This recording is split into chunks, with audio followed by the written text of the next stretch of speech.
Hello friends, പുതിയൊരു വീഡിയോയിലേക്ക് എല്ലാവർക്കും സ്വാഗതം. കുറച്ച് നാളായിട്ട് വീഡിയോ ഒന്നും വരുന്നില്ലായിരുന്നു. അപ്പോൾ ഇന്നത്തെ നമ്മുടെ കയ്യിലിരിക്കുന്ന ഡിവൈസ് ഐഫോൺ 12 ആണ്. നോ പവറായിട്ട് വന്നതാണ്. ഡിവൈസ് ഓൺ ആകുന്നില്ല എന്നുള്ളൊരു കംപ്ലയിൻ്റ് ആയിട്ട് വന്നതാണ്.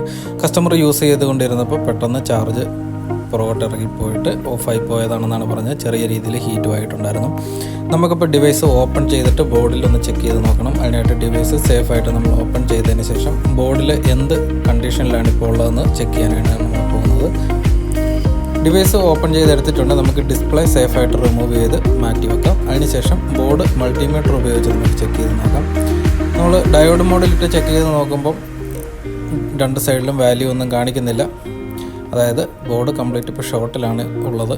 അപ്പോൾ നമുക്ക് അതെന്താണെന്നാണ് ഇപ്പോൾ നമുക്ക് ചെക്ക് ചെയ്യേണ്ടത്. നമുക്ക് ബോർഡ് ഫോണിൽ നിന്ന് റിമൂവ് ചെയ്തെടുത്തതിന് ശേഷം നോക്കുമ്പോൾ ബസർ മോഡിലിടുമ്പോഴും അതിൽ ബസർ അടിക്കുന്നുണ്ട്, VBAT-ലും ബസർ അടിക്കുന്നുണ്ട്. നമുക്ക് ZXW ഉപയോഗിച്ച് ഏതൊക്കെ സൈഡിൽ ഷോർട്ട് വരാൻ സാധ്യതയുണ്ടെന്ന് ചെക്ക് ചെയ്ത് നോക്കാം. നമ്മൾ ബാറ്ററി കണക്ടർ ചെക്ക് ചെയ്യുമ്പോൾ നേരെ നമുക്ക് ഫസ്റ്റ് ലെയറിൽ അധികമൊന്നുമില്ല, ബാക്ക് സൈഡിൽ ബാക്കിയുള്ള കണക്ഷൻ പോകുന്നുണ്ട്. നമുക്കത് ചെക്ക് ചെയ്ത് നോക്കാം. ഇവിടെ ഒരു റെസിസ്റ്റർ വഴി നേരെ VDD മെയിനാണ് പോകുന്നത്. അപ്പം ഇത്രയും കമ്പോണൻസ് നമുക്ക് ഷോർട്ട് വരാനുള്ള ചാൻസ് ഉണ്ട്. അപ്പോൾ VDD മെയിനും ബസർ അടിക്കുന്നുണ്ടോ എന്ന് നമുക്ക് ജസ്റ്റ് ഒന്ന് ചെക്ക് ചെയ്ത് നോക്കാം. അപ്പോൾ അങ്ങനെ ചെക്ക് ചെയ്ത് നോക്കുമ്പം അതും ഷോർട്ടാണ്. അപ്പോൾ നമുക്ക് ഡയറക്റ്റ് ബാറ്ററി കണക്ടർ ഉപയോഗിച്ച് നമുക്ക് ഷോർട്ട് ഫൈൻഡ് ഔട്ട് ചെയ്യാവുന്നേ ഉള്ളൂ. എന്താണെങ്കിലും നമുക്ക് ബോർഡ് സെപ്പറേറ്റ് ചെയ്താൽ മാത്രമേ കറക്റ്റ് കണ്ടീഷൻ നമുക്ക് അറിയാൻ സാധിക്കുകയുള്ളൂ. അതിനായിട്ട് ബോർഡ് നമ്മൾ സെപ്പറേറ്റ് ചെയ്യാൻ പോവുകയാണ്. ഇതാണ് പ്രീഹീറ്റർ വരുന്നത്. 12-ൻ്റെ ബോർഡ് സെപ്പറേറ്റ് ചെയ്യാനുള്ള മോൾഡ് വെച്ചതിന് ശേഷം നമ്മൾ സേഫായിട്ട് റിമൂവ് ചെയ്തെടുക്കാനാണ് പോകുന്നത്.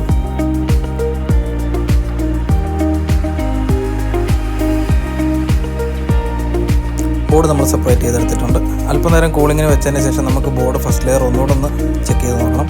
കാരണം RF ബോർഡിലും ഷോർട്ട് വരാനുള്ള സാധ്യതയുണ്ട്. നമുക്ക് ഫസ്റ്റ് ലെയർ എന്തായാലും ഒന്ന് ചെക്ക് ചെയ്തതിന് ശേഷം തെർമലിൽ വെച്ചിട്ട് നമുക്ക് ഷോർട്ട് ഫൈൻഡ് ചെയ്യാം. DC ഡയറക്റ്റ് ബാറ്ററി കൊടുത്തു കഴിഞ്ഞാൽ നമുക്ക് അറിയാൻ സാധിക്കുന്നതായിരിക്കും. അപ്പോൾ തെർമലിൽ നമുക്ക് ഷോർട്ട് കറക്റ്റായിട്ട് നമുക്ക് കിട്ടിയിട്ടുണ്ട് എവിടെയാണെന്നുള്ളത്. VDD മെയിൻ ആയിരുന്നു ഷോർട്ട്. VBAT-ൽ നിന്ന് നേരെ VDD മെയിനിലോട്ടാണ് ഷോർട്ട് പോയത്. അതുകൊണ്ടാണ് ബാറ്ററി കണക്ടറിൽ നമുക്ക് ഷോർട്ട് കാണിച്ചത്.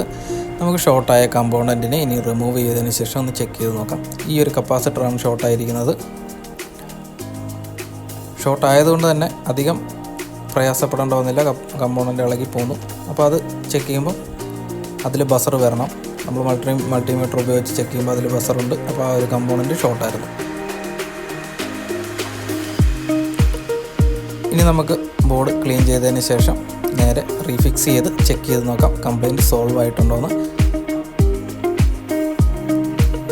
ഡിവൈസ് ചാർജറിൽ കുത്തി നോക്കാം. ഡിവൈസ് ഓണായി വരുന്നുണ്ട്.